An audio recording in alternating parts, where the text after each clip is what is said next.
வணக்கம். ஆகாஷ்வாணி புதுச்சேரி செய்தி சுருக்கம் வாசிப்பவர் வெற்றிகொண்டான்.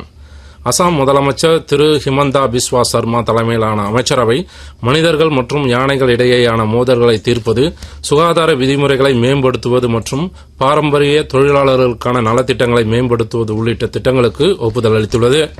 புதுச்சேரி சுகாதாரம் மற்றும் வருவாய் துறைகளில் உள்ள காலி பணியிடங்களை நிரப்புவதற்கான போட்டித் தேர்வுகள் ஒத்திவைக்கப்பட்டுள்ளன.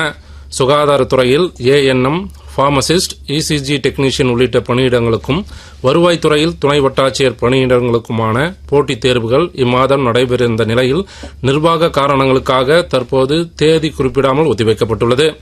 புதுச்சேரி தவளக்குப்பத்தில் விவசாயிகளுக்கு மானியத்துடன் கூடிய 7.80 லட்சம் ரூபாய் மதிப்பில் டிராக்டர் வழங்கும் நிகழ்ச்சி தொடக்க வேளாண்மை கூட்டுறவு கடன் வழங்கும் சங்கத்தின் சார்பில் நடைபெற்றது. இந்நிகழ்ச்சியில் சபாநாயகர் திரு செல்வம் பயனாளிகளுக்கு டிராக்டரை வழங்கினார். பாதுகாப்பு, உணவு மற்றும் எரிசக்தி போன்ற முக்கிய துறைகளில் அமெரிக்காவை சார்ந்து இருக்கும் நிலையிலிருந்து ஜப்பான் தன்னை விடுவித்துக் கொள்ள வேண்டும் என்று ஜப்பான் பிரதமர் ஷிகரு இஷிபா கூறியுள்ளார்.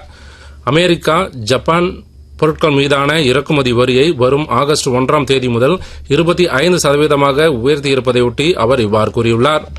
ஜார்ஜியாவில் நடைபெற்று வரும் மகளிர் உலக செஸ் சாம்பியன்ஷிப் போட்டியில் இந்தியாவின் கோனேரு ஹம்பி, துரோணவல்லி ஹரிகா, வைஷாலி மற்றும் திவ்யா தேஷ்முக் ஆகியோர் தங்களது சிறப்பான ஆட்டத்தை வெளிப்படுத்தி 32 பேர் கொண்ட அடுத்த சுற்றுக்கு முன்னேறியுள்ளனர்.